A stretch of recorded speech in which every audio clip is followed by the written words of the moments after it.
All right, man, peace. You know, brothers, LeBron James is starting to remind me of one of these big-time actors who no longer is getting great roles and is now starting to just resort to filming comedies. Like Robert De Niro. That's where his career seems to be trending. At one point, he was taken seriously in regards to being a winner or winning championships. And now it's pretty much just for entertainment value that we watch LeBron James and his team. So anyway, this has instigated a really relevant and revelatory conversation between Stephen A. Smith and Max Kellerman in regards to whether or not Kawhi Leonard and Jimmy Butler should even want to play with LeBron James. So anyway, they're going to talk about it. I'm going to chime in. All right, we got to keep it moving, guys. So the Lakers kick off the season tomorrow night in Portland, but people are focused on the summer of 2019. There's whispers around the league, the Ringer, saying that neither Jimmy Butler nor Kawhi wants to play with LeBron. Now, I was saying this well over a year ago, that most of these great players in the NBA do not want to play with LeBron James. Because when you play with LeBron James, you have to play in the LeBron James system. And what happens is you start to become marginalized. What you do starts to become marginalized. And that's why I state that over the course of this season, you're going to see the incremental disintegration of the rapport between LeBron James and Rajon Rondo, as Rondo quickly starts to realize what playing with LeBron James is actually all about. Should Kawhi want to play with LeBron? Kawhi, if he wants to play in LA and win championships, needs to play with LeBron. This dude, Max Kellerman, talks about LeBron James like he's Bill Russell. Like everywhere he goes, that just means automatic championship. By the way, Toronto Raptors could also win the title. I know everyone thinks I'm wrong about this on this show. No, that's one of the things that you say that I actually agree with you on. I do think that the Toronto Raptors have a very good chance of getting to the finals. Now, winning the finals will be completely something else. I'm not quite sure about that, but I do think that they have a good chance to beat the Boston Celtics. Now, I think that the Celtics have a better chance of winning the finals than the Toronto Raptors do, at least in defeating the Golden State Warriors, presuming that the Golden State Warriors get there. No, I don't think so. I think Toronto could get it done this year. Things have to break their way, of course. But if they fall short, or if they do well and he decides, I just don't want to be here, I want to come home, and wants to play in LA, you can't have your cake and eat it too. Like, oh, I don't want to be in LeBron's shadow. Well, LeBron's better than you, you know? Well, Kawhi Leonard may decide that he wants to go to the Clippers. That would truly be a Kawhi Leonard type move, because the Clippers are the quieter franchise in LA. It would also give him a franchise that would build around him. And you would assume that they would be able to get another superstar to come play with him, because Kawhi is not a high-profile player. He's also not a player who is high maintenance. So I don't see him having the same problem of a LeBron James or as a LeBron James, because you don't really have to babysit Kawhi's ego like you do LeBron's. No, like you want to win. You want to go somewhere like the Clippers and not win championships and not be in LeBron's shadow. You're being a shadow anyway. You're playing in the same market. Or do you want to win championships in your hometown? If he wants that, play with LeBron. Those two would be the baddest duo since Kobe and Shaq. Max Kellerman is talking about this duo of LeBron James, or this potential duo of LeBron James and Kawhi Leonard, as if Kawhi Leonard needs LeBron James more than LeBron James needs him. LeBron James needs a superstar on that team just as much, if not more, than any superstar would need to team up with him. LeBron and Kawhi, Kobe and Shaq, at least, if not Jordan and Pippen. Okay. Maybe they...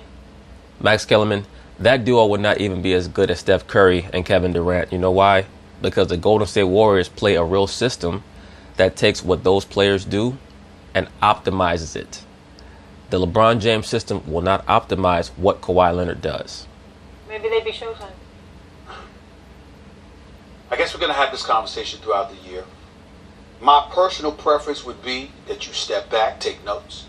Don't bother me with this subject because it actually annoys me. And not you annoying me, the subject annoys me. I don't mean Max Kellerman. Max Kellerman is not annoying me. I'm going to take notes just to see where you're wrong and point it out. That's fine. Max Kellerman, are you ready for this? Because I said something, I said a couple of things to him that make Max take a step back. Put your pen down, because you might fall off the chair. Are you ready for this? I wouldn't even take Kawhi as top 3 in terms of who I would pair with LeBron. I got 3 people that I would easily pick ahead of Kawhi Leonard. And the reason why Stephen A. Smith is saying this is because he knows that Kawhi Leonard's game offensively is a little bit more Kobe Bryant than just being a spot-up shooter. Now, Kawhi Leonard can spot-up shoot. He can play off the basketball. But he actually likes to go ISO a lot, especially on the elbow. And that would not fit in very well with LeBron.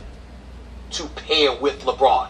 Now, I want America to understand what I'm saying here. Oh, I feel less I believe that Kawhi Leonard is one of the great top 5 players in the NBA. This is not a question about his skill.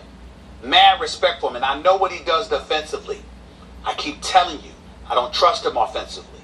And what I mean by that is I'm not talking numbers, I'm not talking ability, I'm talking personality. Remember, with Lonzo Ball, I went off about... Well, that's where I have to disagree with you, Stephen A. Smith. Because Kawhi is an alpha. He has an alpha mentality on offense, believe it or not. And he's shown it in his first couple of games with Toronto. He's been very aggressive. And I do believe that getting away from the Greg Popovich system is going to allow his alpha to shine even more. About the personality, in terms of the lack of tenacity, the lack of aggression and assertiveness. That's all I said about Lonzo Ball last year. I'm talking about somebody that I take the ball and I say, take me to the promised land. I don't trust him with LeBron. I trust Anthony Davis with LeBron. I trust Kevin Durant with LeBron. And you know I trust Klay Thompson with LeBron. Well, Steve, here's why I disagree with you. And here's the problem.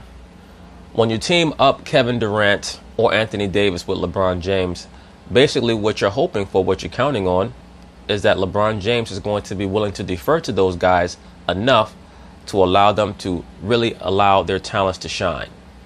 And I don't trust LeBron James to do that. You're talking about trusting Kawhi. I don't trust LeBron James to do that.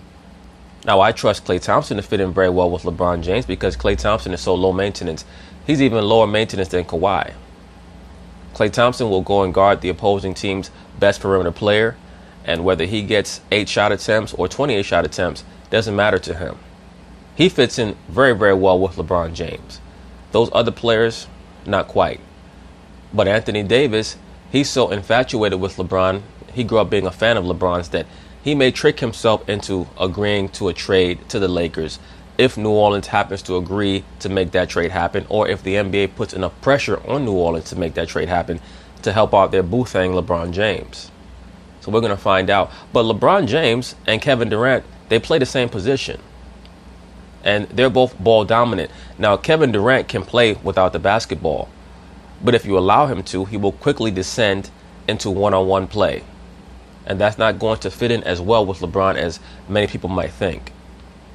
I would take all 3 guys ahead of Kawhi Leonard for LeBron. Now, if I had Anthony Davis, Kawhi would be my #1 selection.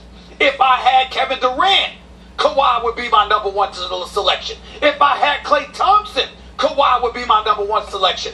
But because it's LeBron who is a playmaker extraordinaire and the best player in the world, all of this other stuff. Because I don't trust them two together offensively in crunch time. I want a bona fide shot maker, an assassin. And I'm telling you, those 3, what Kawhi can do, I'm not questioning. I'm talking about his willingness to do it. I don't trust Kawhi in LA with that paparazzi and LeBron and all that. Well, that's not a bad point. When you establish that subtext of the paparazzi and the media scrutiny, that's not a bad subtext. But I'll say this, I trust Kawhi in regards to his aggressiveness offensively. But I do agree with you that I don't believe that he and LeBron would mesh well on offense because LeBron dominates the basketball so much. Once again, watch out for that rapport between LeBron and Rajon Rondo to disintegrate. Those 3 I would pick over Kawhi. Oscar.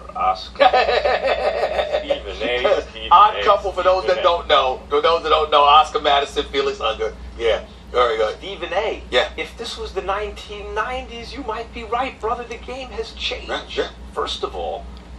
Actually, Stephen A. Smith would be going more 90s oriented if he had said that he would pair LeBron James with Kawhi Leonard. It's actually you that's more 90s oriented with the Jordan Pippen analogy. In spite of LeBron's reputation, he's a great closer. He's a great... Well, I agree that LeBron James, he gets lambasted for his poor clutch play, and it's highly exaggerated. LeBron has always been a good clutch shooter. As a matter of fact, he's always been a better clutch shooter than Kobe Bryant, quiet as kept. I'm sure a lot of people will be perplexed or be quizzical at that statement. But LeBron has always been a better clutch performer than Kobe Bryant. It's just a fact. But to get back to the point, I don't think that changes the fact that Kawhi and LeBron would most likely not fit in too well together. I agree with Stephen A. that the best player to team up with LeBron James would be Klay Thompson. You want the ball in LeBron's hands at the end of the game, either to take the shot or to get it to someone who will make the shot. If you're going by last year, sure. It's basically been the evolution of his career. It's been trending that way. The team functions better than with LeBron on the floor at the end of games than other teams. And let's be for real. The main reason why LeBron James has that penchant or that alleged reputation of being poor in the clutch is because of his performance in 2010 against the Boston Celtics in the playoffs, and of course in 2011 against the Dallas Mavericks. He's never lived that down. Other teams do with their stars. I'm not questioning that. Now, Kawhi's killer instinct. I understand what you mean. LeBron's instinct is to pass. I said he's pass first. He scores. Nonsense. LeBron James' instinct is not to pass first. LeBron's instinct is to be at the center of everything going on the court, particularly offensively at this stage of his career.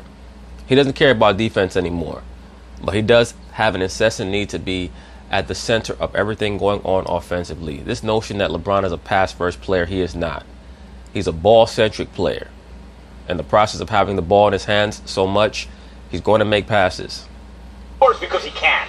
Because he's so good at it, he's not going to not score. And Kawhi's instinct first is defensive stopper, right? Who has also become a great offensive player. Which is what I meant by personality. I get the point. But I'll say this, though. The Lakers need a lot of help on defense. So they will certainly get better with a Kawhi Leonard. I just don't think that they would be good enough to beat the Warriors. But the hero ball 90s stuff would apply more. The fact is, Kawhi has already been the best offensive player on a championship team. He's been the best offensive player on a championship level team. I'm not quite sure if you could consider him the best offensive player on those 2014 Spurs. He was the best overall player in that series, offense and defense, but was he the dominant offensive performer in that series? I'm not quite sure about that. Already done that. We have to go. I have one question for you. Is his personality showtime? Do you think he would like this platform, Kawhi? That's an issue. That's why I think that he might be more likely to sign with the Clippers. Don't be shocked. I think that he was considering LA until LeBron James signed there. And I think that may have been a blessing in disguise, because I believe that may open up Kawhi Leonard's mind to consider other locations, other franchises.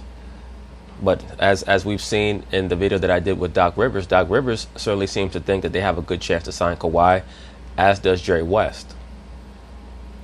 Style of play, yes, absolutely. That's not what I said. I said personality. No. Stephen A., who's the best two-way player in the game? The best two-way player in the game. Right now it's Anthony Davis.